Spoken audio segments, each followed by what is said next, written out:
एक जंगल में एक चतुर कौवा रहता था। उस दोपहर वह मजे से फल और अनाज खा रहा था। अचानक कहीं से एक बाघ प्रकट हुआ। ये रहा कौवा, मैं देख रहा हूँ कि तुम बड़े मजे से खा रहे हो। कितनी स्वादिष्ट खुशबू है। अरे भाई, तुम तो इतने छोटे हो, इतना खाना कब खाओगे?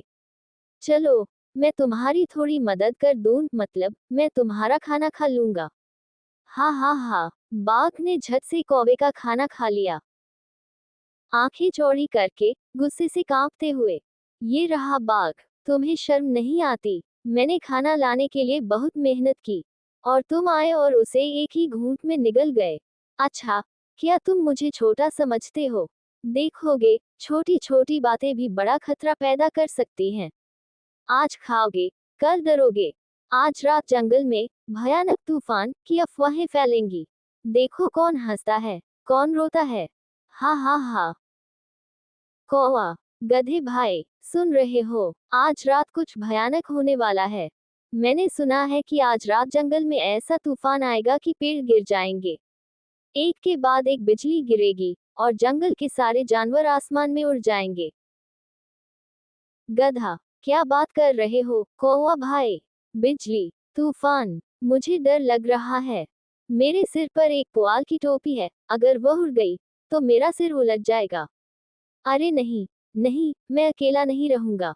हाथी भाई के पास जाओ, वह बड़ा है, शायद वह किसी पेड़ को पकड़ ले। मुझे भी बचा लो। ये कहकर मैं भाग रहा हूँ। गधा चीखता हुआ भाग जाता है, उसके चेहरे पर गंभीर भय है। गधा, हाथी भाई, मुझे बचा लो, आज रात जंगल में एक भयानक तूफान आने वाला है। कौवे ने कहा कि ऐसा तूफान आएगा कि पेड़ गिर जाएंगे, नदी उफान पर आ जाएगी, और बिजली ऐसी कौंधेगी कि तुम्हारे कान फट जाएंगे। हाथी, क्या बात कर रहे हो गधे? मैं सबसे लंबा हूँ, बिजली सबसे पहले मेरे सिर पर गिरेगी। मैं सबसे आखिर में हूँ। नहीं, नहीं, मैं पेड़ के नीचे बिल्कुल नहीं रहूंगा। जब मैं भीगता हूँ तो मुझे सर्दी और खांसी आती है, और फिर मेरे पैर फिसलकर गिर जाते हैं। सुनो, मैं लोमड़ी से कह दूंगा, उसका सिर ठंडा है, शायद वो मुझे कुछ समझ दे। हाथी डर के मारे कांपता है, उसके पीछे का पेड़ कांपता है। हाथी, लोमड़ी, बड़ा खतरा है।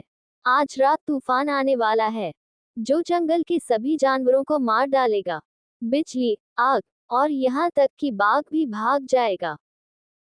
लोमड़ी बड़ी बड़ी आंखों से, क्या बाघ भी भाग जाएगा? तो फिर हम आखिरी हैं।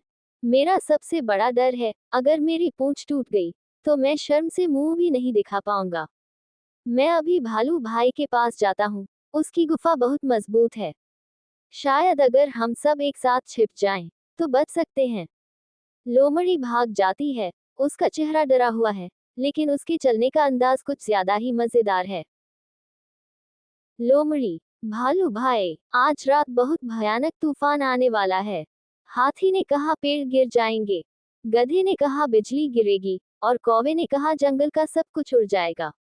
बस अब बस, तुम अपनी गुफा कसकर बंद कर लो, वरना तूफान हम सबको उड़ा ले जाएगा।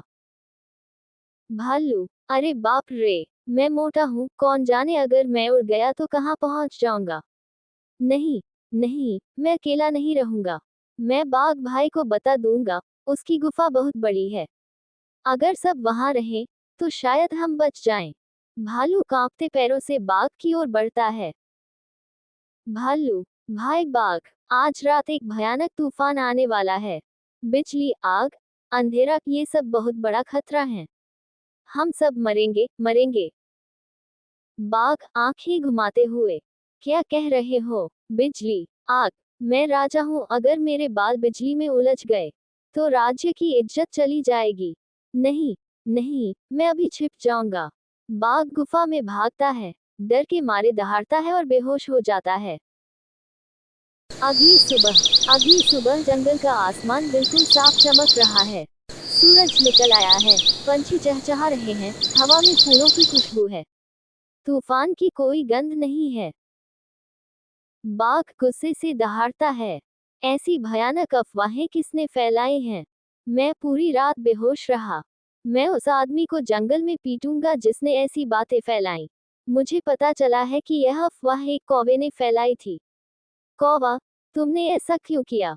कौवा मुस्कुराते हुए, हा हा हा, क्या तुम इतने डरे हुए हो? मैंने तो बस एक अफवाह फैला दी, क्योंकि बाघ भाई ने मेरी मेहनत की कमाई खा ली। तो मैंने सोचा, मैं तुम्हें थोड़ा डरा दूं। बाघ आंखें घुमाते हुए, इस बार समझ गया, कौवा भाई छोटे बच्चे भी मुझे बड़ा सबक सिखा सकते हैं। तुमने आज मुझे सचमुच बेवकूफ बना दिया। ठीक है, आज से मैं किसी का खाना नहीं खाऊंगा और अफवाहों पर ध्यान नहीं दूंगा। सब लोग जोर से हंस पड़े। कौवा, अफवाह फैलाना डरावना होता है, सच बोलना जीत है। बाघ अंत में मुस्कुराते हुए, आज मुझे समझ आया, डर नहीं, गलत खबर सबसे डरावनी होती है। सब हंस पड़े और पेड़ के नीचे बैठ गए, और कौवा उड़कर बोला, अगली बार बताऊंगा कि कौन खाएगा। जंगल में फिर से हंसी गूंज उठी।